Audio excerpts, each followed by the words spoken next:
नमस्ते. आतापर्यंत आपण fluctuating capital method चे पार्टनरशिपचे प्रॉब्लेम्स पाहिलेत. आज पण तोच एक प्रॉब्लेम बघूया. काही होमवर्कसाठी घरी प्रॉब्लेम दिले ते पण फ्लक्च्युएटिंग कॅपिटल मेथडचेच होते. उद्यापासून मात्र आपण करंट अकाउंट सुरू करतोय. आज आपण unsolved problem number first page number 54 unsolved problem number first page number 54 आज बघूया. फळ्याचा थोडासा अडचण आली आहे फळ्यावर करताना, सो मी प्रयत्न करीन की त्याच्यावरच शक्यतो प्रॉब्लेम्स घेण्याचा, पण एक दोन प्रॉब्लेम्स आपण वहीवरच घेणार आहोत. Unsolved problem number first page number 54 दोन ऍडजस्टमेंट त्याच्यात वेगळ्या आहेत, बाकी रेग्युलर तुम्ही करता त्याच आहेत. बघूया. Amit Bhai and Naren Bhai are a partnership sharing profits and losses equally. Ratio proportion आहे आजच्या प्रॉब्लेमचं 1:1. From the following trial balance and adjustments given below, you are required to prepare trading and profit and loss account for the year ended 31st March 2019 and balance sheet as on that date. Trial balance, debit balances बघूया. पोस्टिंगला काही अडचण आहे का, आणि credit balances. Plant and machinery, factory building that is our asset, sundry debtors, purchases, bad debts. हे जे trial balance मध्ये बॅड डेट्स दिलेले असतात ते ओल्ड आहेत. Sales return, 10% government bonds that is your asset. 10% government bonds कंपनीनी bonds मध्ये investment केलेली आहे. एकूण किती प्राइस आहे पहा, 40,000. आणि खाली ऍडिशनल इन्फॉर्मेशन काय म्हणली आहे, परचेस्ड ऑन 1 ऑक्टोबर 2018. त्याला स्टार करून ठेवा, ती हिडन ऍडजस्टमेंट आहे. इम्पोर्ट ड्युटीज हे ट्रेडिंग डेबिटला जाणार आहे, कारण directly related with the product, so trading डेबिटला पोस्टिंग येतं त्याचं. Legal charges, motive power also trading debit. Warehouse rent, profit and loss debit. Cash in hand, cash at bank आपल्याला माहिती आहे. ऍडव्हर्टाइजमेंट दिलेत पहा 10,000. आणि ब्रॅकेटमध्ये काय म्हणलंय, for 2 years with effect from 1 जानेवारी 2019. ऍडव्हर्टाइजमेंट आहे 2 वर्षासाठी दिली आहे. आणि WEF म्हणजे विथ इफेक्ट फ्रॉम 1 जानेवारी 2019. ही पण हिडन ऍडजस्टमेंट आहे, त्याला पण स्टार करून ठेवा. Salaries, rent, drawings of Amit bhai and Naren bhai, furniture, bills receivable and freehold property. Credit balances मध्ये पहा, दोघांचे कॅपिटल्स दिलेले आहेत, Amit bhai and Naren bhai. Sales, bills payable, discount, creditors, RDD, bank loan and purchase return. पोस्टिंगचं जिथे जिथे तुम्हाला कॉम्प्लिकेशन्स येत होते तिथे मी सांगितलंय. एकदा ऍडजस्टमेंट्स बघूया. Stock on hand on 31st March 2019 was valued ₹43,000. Closing stock आहे 43,000. अनइन्शुअर्ड गुड्स वर्थ ₹8,000 वेअर स्टोलन. अनइन्शुअर्ड ज्याची पॉलिसी काढलेली नाही, ज्याचा इन्शुरन्स काढलेला नाही, असे गुड्स स्टोलन म्हणजे चोरी झालेले आहेत. ज्या गुड्सचा किंवा ज्या मालाचा विमा काढलेला नाही असे गुड्स चोरीला गेलेत. ही नवीन ऍडजस्टमेंट आहे पहा आज. त्याच्यानंतर create RDD at 2% on sundry debtors. डेटर्सवर RDD असं डेटर्सला स्टार करा जिथे कुठे प्रॉब्लेम मध्ये आहे तिथं. 4th adjustment, Mister Patil our customer became insolvent and could not pay his debts of ₹500. आपले कस्टमर आहेत मिस्टर पाटील, ते त्यांची जी रिकव्हरी आपल्याला मिळणार होती ₹500 ती मिळणार नाहीये. That is bad debts for the business. म्हणजे हे ₹500 आपल्याला मिस्टर पाटीलकडनं मिळणार होते, ते आता ते कुड नॉट पे म्हणले बघा, ते देऊ शकत नाहीयेत. म्हणजे हे काय आलेत आपले बॅड डेट्स. म्हणजे आपण डेटर्सवर फर्स्टली बॅड डेट्स करणार आहोत मायनस, आणि आलेल्या अमाऊंटवर आपण RDD चार्ज करणार आहोत. सो डेटर्सला आणखीन एक स्टार करून घ्या जिथे कुठे प्रॉब्लेम मध्ये तुमचे डेटर्स आलाय तिथे. त्याच्यानंतर outstanding expenses of rent and salary. Rent आणि सॅलरी प्रॉब्लेम मध्ये कुठं आलंय त्याला स्टार करा. आणि लास्ट वन आहे depreciate factory building ₹2,500 and furniture by 1,800. Factory बिल्डिंगला आणि फर्निचरला स्टार करा. आजच्या प्रॉब्लेमचं रेशो प्रपोर्शन आहे 1:1. आपण एक एक टर्न बाय टर्न पोस्टिंग बघूया आणि मी ज्या काही हिडन ऍडजस्टमेंट आहेत त्याचं पण डिटेल तुम्हाला वर्किंग सांगते. सो प्रॉब्लेमला स्टार्ट करू. डेबिट बॅलन्सेस पहिल्यांदा पोस्ट करूया. जो काही तुमचा रेशो प्रपोर्शन आहे तो प्रॉब्लेमच्या डोक्यावर लिहून ठेवा. फर्स्टली आहे पहा plant and machinery 2,80,000. Plant and machinery आपला असेट आहे. सो प्लांट अँड मशिनरी आपण पोस्ट केलंय 2,80,000. फॅक्टरी बिल्डिंग पण आपलं असेट आहे पण त्याला ऍडजस्टमेंट आहे. सो इनरला अमाऊंट लिहिली पहा त्याची 75,000. काय ऍडजस्टमेंट आहे त्याच्यावर? 6वी ऍडजस्टमेंट आहे बघा. Depreciate factory building ₹2,500. त्याच्यावर डेप्रिसिएशन तुम्हाला प्रत्येक वेळेस काढायला देतात 5%, 2%, 3%. आज त्यांनी डेप्रिसिएशनची अमाऊंटच दिलेली आहे. सो 75,000 मायनस 2,500 आउटरला आले 72,500. येते लक्षात? त्याचा सेकंड इफेक्ट येणार आहे profit and loss debit to depreciation on factory building. जेवढं डेप्रिसिएशन आहे तेवढं आपण दाखवलेलं आहे. नेक्स्ट आहे पहा सन्ड्री डेटर्स. डेटर्सला 2 ऍडजस्टमेंट आहेत. सन्ड्री डेटर्स अमाऊंट आहे त्याची 28,700. आणि मगाशी म्हणल्याप्रमाणे ऍडजस्टमेंट नंबर 3 आणि ऍडजस्टमेंट नंबर 4 दोन्ही डेटर्सवर चार्ज करायचे आहेत आपल्याला. सो फर्स्टली बॅड डेट्सची 4थी ऍडजस्टमेंट आपण करू. Mister Patil our customer became insolvent and could not pay his debts of ₹500. Mister पाटीलनी त्यांचे ₹500 आहेत ते दिले नाहीयेत त्या फर्मसाठी बॅड डेट्स आहेत. सो फर्स्टली आपण बॅड डेट्स मायनस केले. आणि मग थर्ड ऍडजस्टमेंट आहे आरडीडी चार्ज करायचा आहे 2%. मग 28,200 राहिले पहा बॅड डेट्स मायनस करून.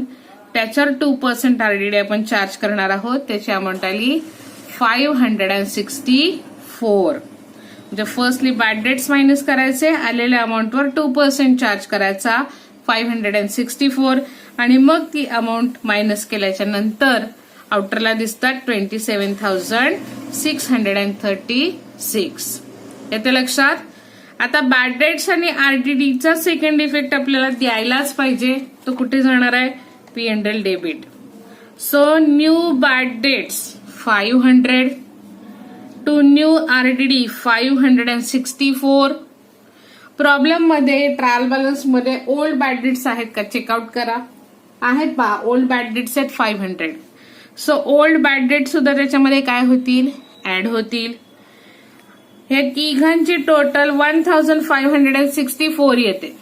याच्यातून आपण काय करतो मुलींनो? ओल्ड आरडीडी मायनस करतो. पण ओल्ड आरडीडीची किंमत पहा किती आहे? 2,700.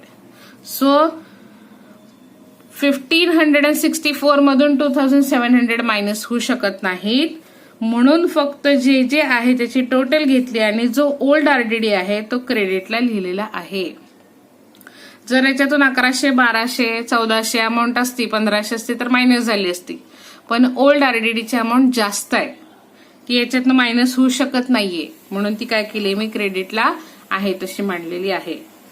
New bad debts, new RDD and old RDD याची टोटल आपण इथं दाखवली आहे. नेक्स्ट आहे पहा परचेसेस. 2 परचेसेस 85,500. त्याच्यातून मायनस करायला परचेस रिटर्न आहेत का? आहेत पहा क्रेडिट साईडला दिलेत. Less purchase return 2,000. माउटरला टोटली 83,500. नेक्स्ट बॅड डेट्स आहेत ओल्ड बॅड डेट्स. आता जस्ट आपण पोस्टिंग केलं पहा ओल्ड बॅड डेट्सचं 500 आपण त्याच्यात दिलेले आहेत, लिहून टाकलेले आहेत. बॅड डेट्स नंतर सेल्स रिटर्न. सेल्स रिटर्नचं काय करावं लागतं? सेल्स मधून मायनस करायला लागतात. सेल्सची अमाऊंट आहे क्रेडिटला दिली आहे पहा 1,80,000 मायनस सेल्स रिटर्न 2,200. मग आउटर कॉलमला आले 1,77,800. आलं लक्षात? त्याच्यानंतर नेक्स्ट 10% गव्हर्नमेंट बॉन्ड्स. आता नीट लक्ष द्या. 10% गव्हर्नमेंट बॉन्ड्स आपलं असेट आहे. कंपनीनी फर्मनी स्वतःच्या नावावर कुठल्या तरी कंपनीमध्ये इन्व्हेस्टमेंट केली आहे. 10% गव्हर्नमेंट बॉन्ड्स असतील, 10% डिबेंचर्स असतील, 10% शेअर्स असतील, तर ते सगळं काय येणार आहे तुमचं असेट. की 10% इंटरेस्टने तुम्ही गव्हर्नमेंट बॉन्डमध्ये इन्व्हेस्टमेंट केले. मग हे जे 10% असतात ह्याला काहीतरी व्हॅल्यू आहे, म्हणजे ती हिडन ऍडजस्टमेंट आपल्याला करायला लागणार आहे. आणि खाली काय ऍडिशनल इन्फॉर्मेशन सांगितली आहे, परचेस्ड ऑन 1 ऑक्टोबर 2018. 10% इंटरेस्टनी आपण 40,000ची इन्व्हेस्टमेंट केली आहे. आता त्याची वर्किंग नोट आली बघूया. पहा इथे केली आहे मी खाली 10% गव्हर्नमेंट बॉन्ड ₹40,000. मग 40,000वर पहिल्यांदा 10% काढले, किती आले 4,000. 40,000 इंटू 10/100 इज इक्वल टू 4,000. पण ते तुम्ही परचेस कधी केलेत बघा, 1 ऑक्टोबर 2018. म्हणजे 6 महिने झाल्यानंतर तुम्ही ते परचेस केले. मग कंपनी तुम्हाला फक्त 6 महिन्याचे इंटरेस्ट देणार आहे. 12 महिन्यासाठी तुम्ही 4,000 इंटरेस्ट काढलाय, तर 6 महिन्यासाठी किती येणार आहे 2,000. आलं लक्षात? जर तुम्ही इन्व्हेस्टमेंट तेवढ्या काळासाठी केली असेल तर तुम्हाला तेवढ्याच महिन्यासाठीचं इंटरेस्ट मिळणार आहे. मग आता तुमचं गव्हर्नमेंट बॉन्ड्स तुमचं असेट आहे आणि आपण मागच्या वर्षी शिकल्याप्रमाणे कोणताही इंटरेस्ट तुम्ही काढला तर तो फर्स्टली काय होतं त्याच्यामध्ये ऍड होतं. पहा, add interest on government bonds 2,000. Outer कॉलमला आले 42,000. येते लक्षात? आता त्याचा सेकंड इफेक्ट देताना विचार करावा लागेल. असेट आहे म्हणजे आपल्याला 40,000 पण मिळणार आहेत आणि आपल्याला 2,000 रुपये पण मिळणार आहेत. म्हणजे हे फर्मसाठी काय झालंय मुलींनो, हे झालंय इन्कम. सो त्याचं पोस्टिंग येणार आहे P&L क्रेडिट. हे बघा इथे केले posting bye interest on government bond 2,000 rupees. आलं लक्षात? ही अशी ऍडजस्टमेंट कायमस्वरूपी पेपरमध्ये असते. पुन्हा इन केस प्रॉब्लेम सोडवताना government bonds, debentures, shares, investment असं जर का काही आलं तर ते सगळं कुठे येणार आहे असेटला येणार आहे. हे विसरू नका. आलं लक्षात? वर्किंग नोट मी केलेली आहे, पाहिजे तर तुम्हाला मी व्हॉट्सअपवर याचा फोटो पाठवते. त्याच्यानंतर नेक्स्ट आहे पहा इम्पोर्ट ड्युटीज. इम्पोर्ट ड्युटीज येणार आहेत ट्रेडिंग डेबिटला. तुम्ही ट्रेडिंगच्या फॉर्मॅटमध्ये बघा. नेक्स्ट आहे legal charges 2,000 rupees. Legal charges P&L debit. त्याच्यानंतर मोटिव्ह पॉवर ट्रेडिंग डेबिट, हा पण ट्रेडिंगच्या फॉर्मॅटमध्ये चेकआउट करा. नंतर warehouse rent. Warehouse rent मला खाली जागा नसल्यामुळे मी इथे वर पोस्टिंग केले. पहा, वेअर हाऊस रेंट 1,800. नेक्स्ट आहे cash in hand, cash at bank. Cash in hand 20,000, cash at bank 70,000. Advertisement किती दिलेत? ऍडव्हर्टाइजमेंट 10,000. आणि खाली ब्रॅकेटमध्ये काहीतरी म्हणले पहा, for 2 years with effect from 1 जानेवारी 2019. मग ती जी तारीख आहे ती उगीच दिलेली नाहीये. WEF means with effect from. हे सगळ्यांनी वहीमध्ये लिहून ठेवा. बँकांमध्ये गेल्यानंतर बऱ्याच वेळेला असं लिहिलेलं आपल्याला दिसतं. WEF म्हणजे विथ इफेक्ट फ्रॉम. करायचं काय काय आता क्रमाने बघू. पहा, ऍडव्हर्टाइजमेंट जेवढे दिले ते आपण 10,000 P&L डेबिटला लिहिणार आहोत. त्याच्यावरची वर्किंग नोट मी समजावून सांगते, मग कॅल्क्युलेशनकडे येऊया. पहा, advertisement for 2 years 10,000 with effect from 1 जानेवारी 2019. 2 वर्षासाठी तुम्हाला 10,000 रुपये तुम्ही ऍडव्हर्टाइजमेंटसाठी दिलेत. आणि हा ओव्हरऑल प्रॉब्लेम जर आपण बघायला गेलो तर त्याच्यात एकाच वर्षाचं कॅल्क्युलेशन असतं, बरोबर. मग 2 वर्षासाठी 10,000 तर एका वर्षासाठी किती? अर्थातच किती येणार आहेत मुलींनो? 5,000 येतील. 2 वर्षासाठी 10,000, तर 1 वर्षासाठी किती आले 5,000. पण हा जो विथ इफेक्ट फ्रॉम म्हणलंय की त्या तारखेपासून तो अप्लाय झाला. किती तारीख आहे ती बघा 1 जानेवारी. मग जानेवारी पासून मार्च पर्यंत किती महिने येतात? जानेवारी, फेब्रुवारी, मार्च. 12 महिन्यासाठी तुम्ही 5,000 चार्ज करणार आहात, तर 3 महिन्यासाठी तुम्हाला किती येणार आहे पहा. क्रॉस मल्टिप्लिकेशन केलं 3 × 5,000 अपॉन 12, 1250, 1250. ही ऍडजस्टमेंट खूप साऱ्या प्रॉब्लेम मध्ये असते. येते लक्षात. पुन्हा एकदा समजावून सांगते बघा. ऍडव्हर्टाइजमेंट फॉर 2 years 10,000 आणि विथ इफेक्ट फ्रॉम 1 जानेवारी 2019, बरोबर. 10,000 हे 2 वर्षासाठी. आपण इथे एकाच वर्षाचं कॅल्क्युलेशन दाखवतो. मग 1 वर्षाचं कॅल्क्युलेट केलं तर किती येणार आहे मुलींनो? 5,000. पण त्याच्यातही त्यांनी काय सांगितलंय? विथ इफेक्ट फ्रॉम 1 जानेवारी. मग आपला मार्च एंडिंग असतं. 1 जानेवारीला जर ते अप्लाय होणार असेल तर जानेवारी, फेब्रुवारी, मार्च 3 महिन्यासाठी आपल्याला ते काढावं लागेल. 12 महिन्यासाठी 5,000, तर 3 महिन्यासाठी किती आले? 1250. हे कॅल्क्युलेशन लक्षात आलं. आता मांडायचं कसं बघा. ऍडव्हर्टाइजमेंट आहे 10,000. मला जर आउटर कॉलमला 1250 पाहिजे असतील, टोटल ऍडव्हर्टाइजमेंट आहे 10,000 आणि मला जर आउटर कॉलमला 1250च दाखवायचे तर मला 8,750 काय करायला लागतील? त्याच्यातून मायनस करावे लागतील. म्हणजे हे काय केले आपण? प्रीपेड केले पहा. अगोदरच ऍडव्हर्टाइजमेंटचे पैसे दिलेले. आलं लक्षात. मग 8,750 आपण त्याच्यातून काय केलं? मायनस केलं. याचा सेकंड इफेक्ट देताना कसा द्यायचा पहा. प्रीपेड ऍडव्हर्टाइजमेंट जी अमाऊंट तुम्ही मायनस केलेली आहे ती आपण मेन्शन करणार आहोत. पहा, प्रीपेड ऍडव्हर्टाइजमेंटच्या पुढं जी अमाऊंट आहे 1250 लिहायचे नाहीत, 8,750 तेवढी अमाऊंट आपण जास्तीची दिली, अगोदर दिलेली आहे. म्हणून इथं लिहिताना सुद्धा 8,750 लिहायचं आहे. ही वर्किंग नोट व्यवस्थित सगळ्यांच्या वहीमध्ये पाहिजे. पुन्हा पुन्हा हे प्रॉब्लेम करताना ही ऍडजस्टमेंट येणारच आहे. हे आलं की ह्याला घाबरू नका.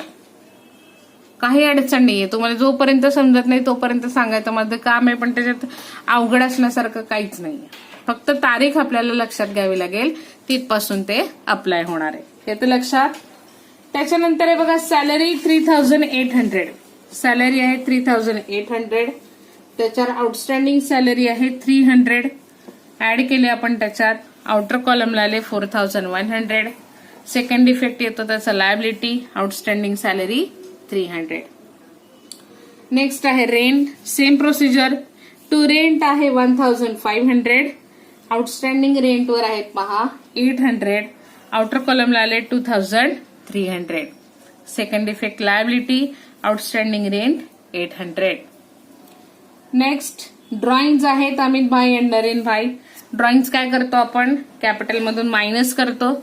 So capital account of Amit भाई, त्यांचे कॅपिटल्स लिहिलेत पहा 3,50,000 अँड देन लेस ड्रॉइंग्स किती आले? 2,400.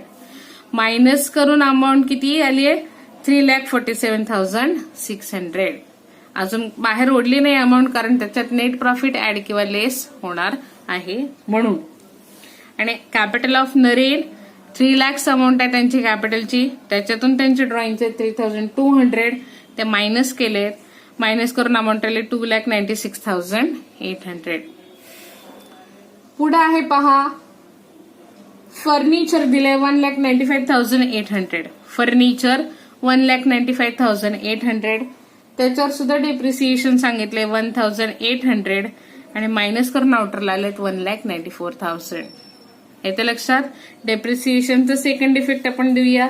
To depreciation on furniture 1,800. Next आहे पुढं फर्निचर नंतर bills receivable 20,700. Bills receivable 20,700. Freehold property 41,000. दोन्ही असेट्स आहेत. आले लक्षात. डेबिट साइड पोस्ट झालेली आहे. 2 ऍडजस्टमेंट ज्या होत्या त्या मी तुम्हाला सांगितलेल्या आहेत. आता क्रेडिट साईडचं पोस्टिंग बघू. कॅपिटल अकाउंट ऑफ अमित 3,50,000 आणि 3 lakhs आपण मगाशीच लिहिलं. सेल्स 1,80,000 ते पण मगाशी प्रॉब्लेम करताना लिहिलं पहा. बिल्स पेएबल आहेत 8,500. Bills payable liability. Next discount आहे 1,200. डिस्काउंट क्रेडिट बॅलन्स आहे P&L क्रेडिट. त्याच्यानंतर नेक्स्ट क्रेडिटर्स 38,500. आरडीडी आहे पहा 2,700. तो आपण मगाशीच लिहिला कारण आरडीडीची अमाऊंट या अमाऊंट पेक्षा जास्त होती म्हणून तो क्रेडिटला दाखवला आपण. बँक लोन आहे 15,000 आणि लास्ट वन आहे परचेस रिटर्न. आपण मगाशीच परचेस रिटर्न मधून ते मायनस केलेले आहेत. आलं लक्षात. पोस्टिंग कुठे कुठे काका आणि कसं कसं आलंय ते मी सांगितलंय. एकदा रिमेनिंग ऍडजस्टमेंट चेकआउट करू काय आणि उरलेल्या ऍडजस्टमेंट असतील त्या करूया. फर्स्ट वन बघा. Stock on hand on 31 March 2019 was valued ₹43,000. Closing stock आहे 43,000.